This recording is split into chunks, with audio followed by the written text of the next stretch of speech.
W Allman হিমাবাহের শ্রেণীভাগ করেছেন। 1 নম্বর হিমাবাহ পার্বত্য হিমাবাহ, 2 নম্বর হিমাবাহ হলো পাদদেশীয় হিমাবাহ, 3 নম্বর হিমাবাহ হলো মহাদেশীয় হিমাবাহ। পার্বত্য হিমাবাহ বলতে কি বোঝায়?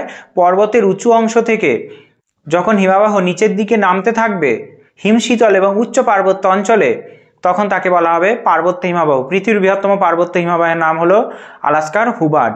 2 নম্বর হিমাবাহ হলো পাদদেশীয় হিমাবাহ। পর্বতের উঁচু অংশ থেকে যে হিমাবাহগুলো নামছিল উপত্যকা বা পার্বত্য হিমাবাহ রূপে, পর্বতের পাদদেশে এসে যদি সেগুলো জমা হয় তখন তাকে বলা হবে পাদদেশীয় হিমাবাহ। পৃথিবীর বৃহত্তম পাদদেশীয় হিমাবাহের উদাহরণ হবে আলাস্কার মালাস্পিনা।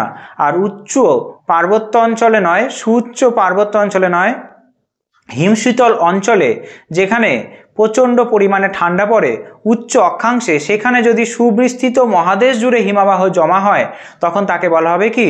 মহাদেশীয় হিমাবাহ। পৃথিবীর বৃহত্তম মহাদেশীয় হিমাবাহ আছে আন্টার্কটিকার ল্যাম্বার্টে।